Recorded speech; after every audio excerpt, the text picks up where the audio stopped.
angel investors generally expect in terms of an internal rate of return on an investment? The expected rate of return is directly proportional to how much risk is still out there for the company.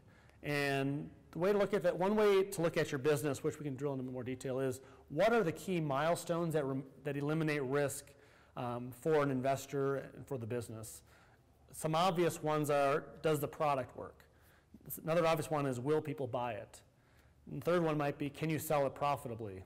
And can you scale it to some level? So the more of those risks that you have behind you, the lower the expected return is as far as the upside of an investment. If an angel group is looking at a seed investment where somebody's developing some taking rough technology and trying to refine it with no market validation yet, they're going to want a 20x return on that investment because it's extremely risky and the odds of it completely failing, even to get to market, are reasonably high.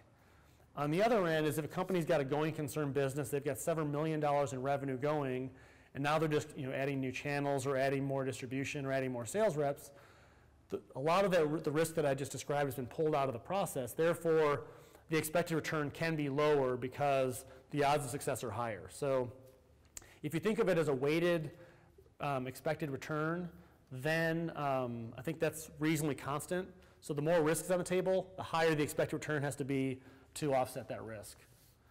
But our benchmark, I'd say our benchmark kind of for the Boise Angel Fund or even for the Kritz is typically looking for about a 10x return in about 5 years, give or take, with about a 50% or so internal rate of return for the length of the investment. So it's very expensive money for a company, so think about it before you get an investment from an angel group. But again, we're also taking a lot of risk on our side that this may not work out. So, a study done by a gentleman in Portland about what are typical angel returns, and he studied a bunch of different angel groups throughout the country, and what he found was the median return for angel investors with a modest size portfolio to diversify risk was in the range of about 27% a year.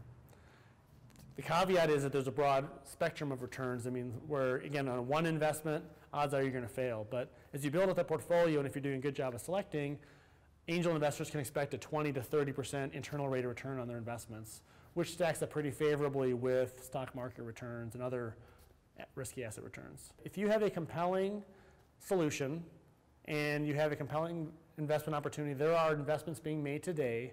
People are more selective, but again, the good ideas are getting funded, and there's lots of people that are looking for ways to diversify their holdings away from just the stock market. So again, when they find opportunities where they believe that the upside is commensurate with the risk they're taking on, investments are getting made today. So I encourage you to take your ideas to the Boise Angel Fund or the Boise Angel Alliance if you have them, and we'll help you refine them or bring you forward for potential investment.